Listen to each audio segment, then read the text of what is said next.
Paul, welcome. Congratulations. I know investment banking and deal flows and all of that was really strong.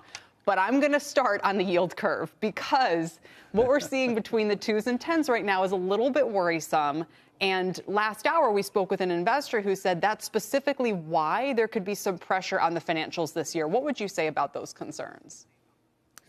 Well, it depends where you are. First, great to be here, Kelly. And we had a great year in terms of record assets and record kind of every metric in terms of going forward. But also, we're very interest rate sensitive. So with our client cash, we said that, 100 basis point move is a, $560 million kind of uptick to our earnings. So, banks that are floating and have fundamental, even with the spreads, should do actually, many of them will do very well with the rates moving up.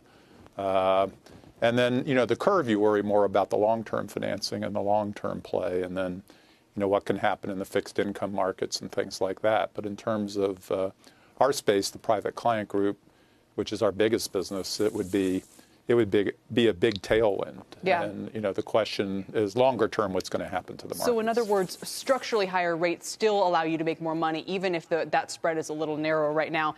And let's talk about some of the bread and butter here, investment banking, deal flows, all the rest of it. Same question I asked Ron Kashevsky at Stifel about, but are you facing a lot higher expenses because of the very high bonuses we're seeing bankers earning this year? Well, actually, the bankers earned a lot more money this year, deservedly, but our comp ratio is down. In fact, if you look at the percent of comp to revenue, our bankers, are less expensive than our wealth managers, which is a bigger part of our business. So It actually helped with our expense ratio. So, and it's variable. There's not revenue, their pay goes way down. And so it's been a good thing. And the backlog is great, is the other good news. Even after this kind of record last year and then another record quarter, the backlog of business looks very, very strong right now. As we come to the end of what by any measure has been a very rough January for equity investors, what are you looking forward to as the year plays out, both in terms of the economy and its growth?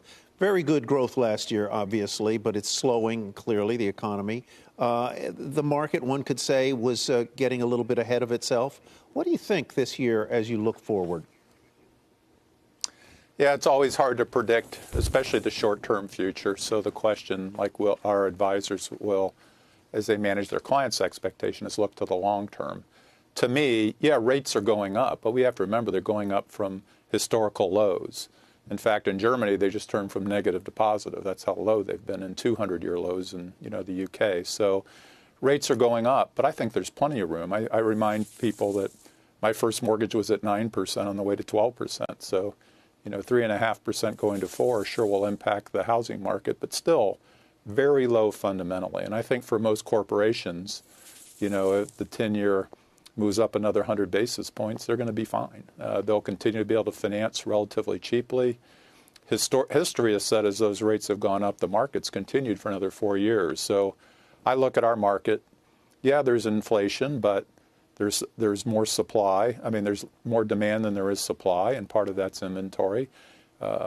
We have low unemployment, but we still have jobs that can't be filled because we're looking for more people in the workforce. So to me, all that's going to drive the economy, and it's going to certainly be a lot choppier, and there'll be a lot more variance. But I think, I expect that this year will be still a pretty good year for equities. Shepard Smith here. Thanks for watching CNBC on YouTube.